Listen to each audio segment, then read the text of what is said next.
stop. It's time to stop. We need to stop and lay our schedule at the foot of the cross and let God take care of the details. Too much we're trying to meddle within our own life. Think back to high school. Oh my goodness gracious. I'm sure you can name off 2 or 3 or 4 girls that were like the gossip queens. You know them?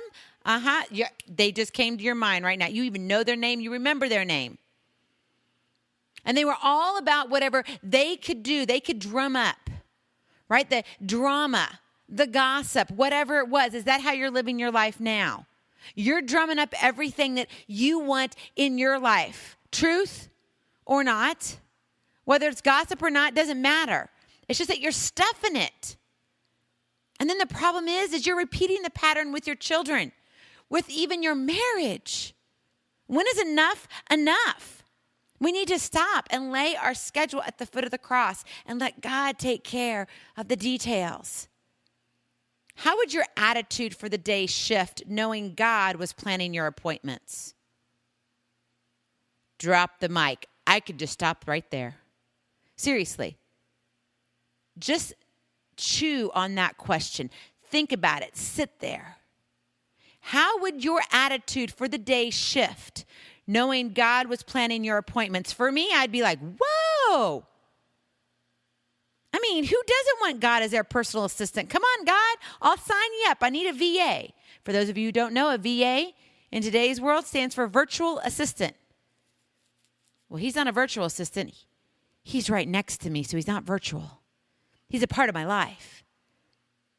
But think about it. What if you really sat down with him and said, okay, Lord, this is what my day looks like. What am I supposed to do? Now, I know the realist, the real life application is going like, well, that's getting a little bit too religious for me. Take a deep breath. God's not about religion. He's about relationships. And that relationship with him includes your schedule.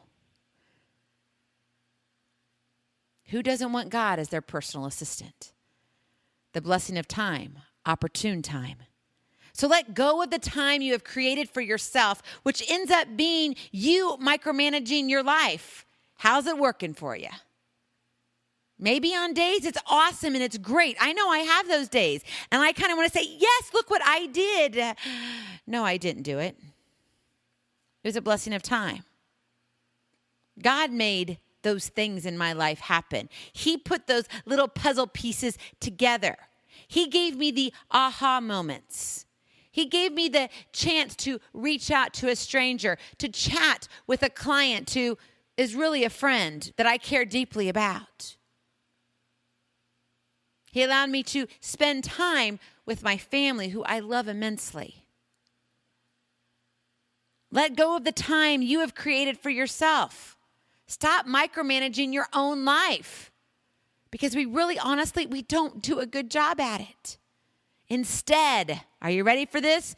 You want your ray of hope? Here it is. Embrace God's opportune time for you. His dreams, his goals, his plan for your life. The blessing of time. Ecclesiastes 3:14 says this, I know that everything God does will endure forever. Nothing can be added to it and nothing taken from it. Don't you want God's hand in your schedule? I can remember way back when, I know it's not really a schedule, but in the good old days of my high school years, we had yearbooks. And we would have yearbook sightings at the end of the year. Now, oddly enough, at least our school system here, we don't get last year's yearbook till the beginning of the next school year.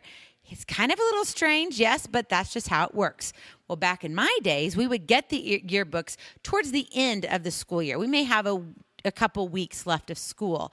And we would have yearbook signing parties. And we would actually give our yearbook to somebody else to take home with them, to take the time to sign.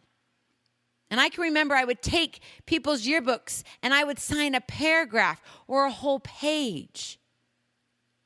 And your best friends would come up and say, here's my Post-it. This is my page. Or these are my pages. I want this. God is taking the sticky notes right now, the Post-its, and saying, I want your schedule. I want your time to be my time. Today is your day. Join forces with the one who breathed life into you. God's desires for you are greater than even you can imagine. Your first appointment to add in your schedule, God's opportune time, the blessing of time. I love you so very much. I cannot wait to see you on the other side. Blessings, hugs, and lots of love. We'll talk to you real soon. Bye-bye. Feeling inspired, ready to train for life and love your journey? Visit createyournow.com for more incredible resources to help you along the way. We'll see you next time on Create Your Now, Your Best Selfie. And remember, always be sure you consult your physician before beginning any health and fitness plan.